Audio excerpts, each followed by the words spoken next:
Join the movement. Listen to the legendary artist Wise Intelligence speak about powers of systems, redefining success, and the importance of supporting real art. Watch the full exclusive ad-free reasoning now only on www.ineverknewtv.com premium. I heard you numerous times, right? You talked about being true to yourself as a fundamental choice, right? Um, how has that shaped your art, activism, and business? And before you answer, I just want to say I'm honored to speak to you because you're the exemplification of a true artist, in the totality of it. Because I think when we speak about art and artists, it's compartmentalized.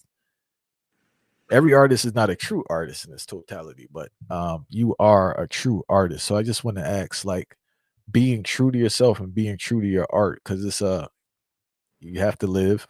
You get the temptations like everyone else to do things that may not be true to yourself or true to your art or true to your artistic expression, and it may be a Right. payday.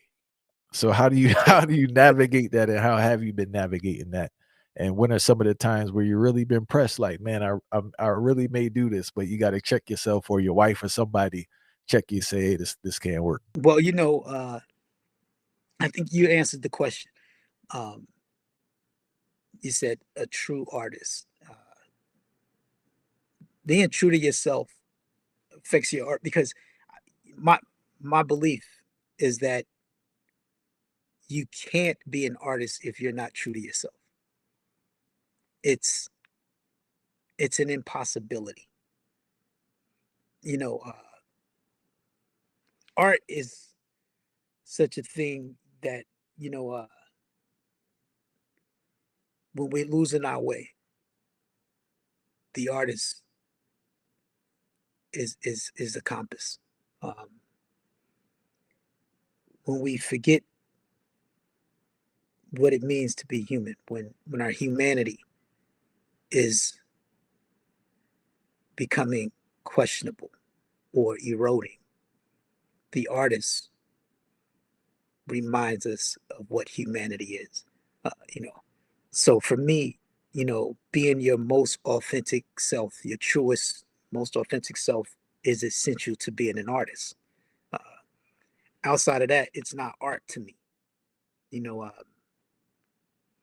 it's a dictation. You know, because art resides where there's truth, and truth resides where there's art. Uh, so that's how I see art. I mean, I don't think that you can be an artist if you're not true to yourself, if you're not honest with yourself. And like for example, we look at the mainstream and how we got to this place where rap music in the mainstream lost all its credibility. It lost all of its integrity. It lost all of its influence. It has no real influence anymore. Um, and and a lot of Gen Zs are moving away from mainstream hip hop, you know, uh, because they're starting to sense that something's missing. It's still something missing there, and that is the authenticity. Because when you commercialize art, it becomes a commodity that's replicated. The same thing. What works? What works? That's what they're going for. What works? What works for who? What works for profits? So, or what works for the agenda of the power structure? So they're replicating those things that work for them. So we're getting more and more of the same, more and more of the same. It's you can't be true. It's no truth in that.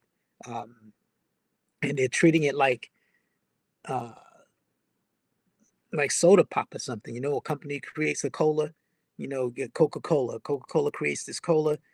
Pepsi pops up, makes a cola. Dr. Pepper pops up, makes a cola. CNC pops up, make a cola. Now you got all these companies creating colas. Then someone disrupts that and say, okay, I'm going to make a clear soda soft drink, and they make 7-Up. Next thing you know, you got Mountain Dew, you got 7-Up, you got Sierra Mist, you got me, and they just keep creating the same things over and over and over and over and over again, over again. And and it lose all of its authenticity and credibility, and because hip hop or rap music in the mainstream wasn't uh, allowed to stay connected to the greater human struggle taking place globally, it detached itself from truth. It took a pathological flight from reality. So you had kids from urban America, urban Black America, talking about Bentleys, Rolls Royces, diamonds, uh, flying in private jets, when 99% of the people on the planet are in a struggle against imperial forces or underdeveloping their countries, collapsing their economies,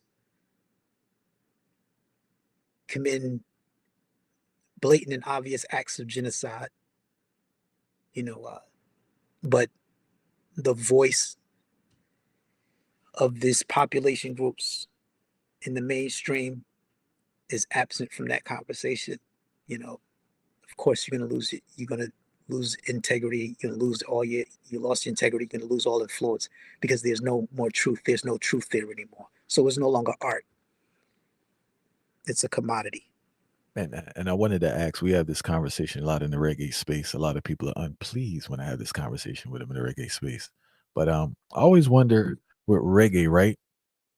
From its inception, was it ever made to be a commercially profitable genre? Because once the finances came in and once corporations came in, the essence was gone. I'll give you an example. You know that famous album, Bob Marley Legend? What songs on there, Fire? One Love, Is This Love? Three Yes. Little Birds, Yes. Waiting in Vain. Absolutely. They don't have Bob Marley on there talking about bombing the church. They don't have Bob Marley on there talking about Babylon's a vampire, Right. Babylon system. So it's like they really due to the commodification of it, they water it down so much and it kills the essence of it. Absolutely. So I always question now, like, because these people, some blood and fire people, they were just literally doing, they never had any hope of really even feeding their family. They just loved music, fire, and they was in poverty. And they were just really wailing and really talking about what's going on in society, analyzing society, trying to give a brother a little strength through the music. Absolutely. So once the money comes in now and it's that pressure to put out something, as you said, copy and paste, soda pop, everything. So I always question now, are these arts meant to be in the areas that they are? And when they are there, can we really criticize them? Because that's the natural course that would happen once it gets taken over by a corporation. But no, you can't. And again, we have to create our own economies around our music, around our art, uh, where the economy is community. Where the community is building individuals and individuals are building community, and that's how you move away from that reality. But no, I don't think that it's possible to maintain uh, integrity in that space before they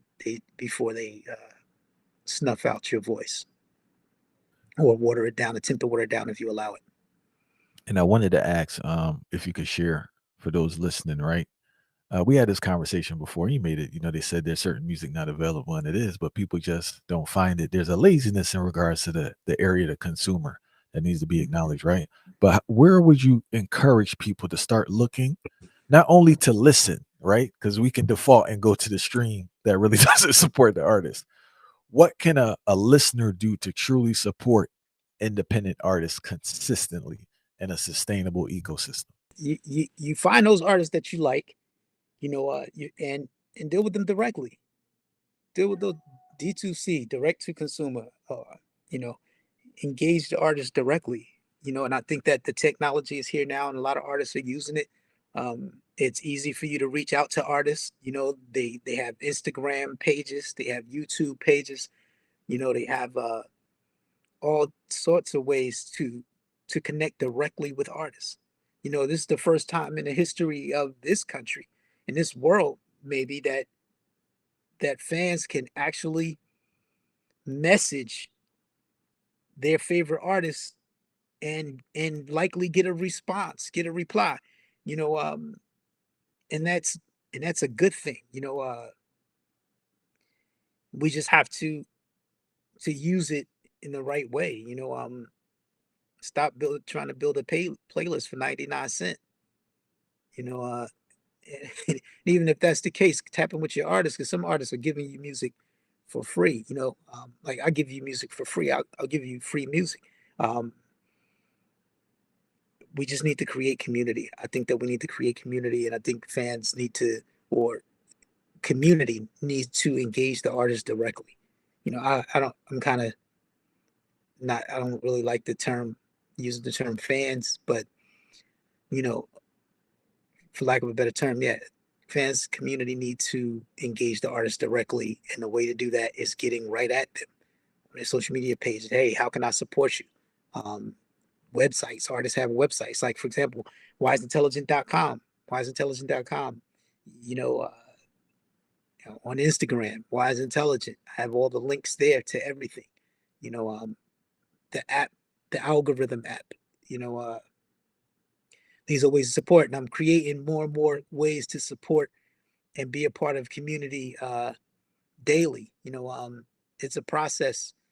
You know, it's a process, but that's what I've been doing, building a system. You know, building an infrastructure that dictates the flow of energy in the direction that we desire it to go.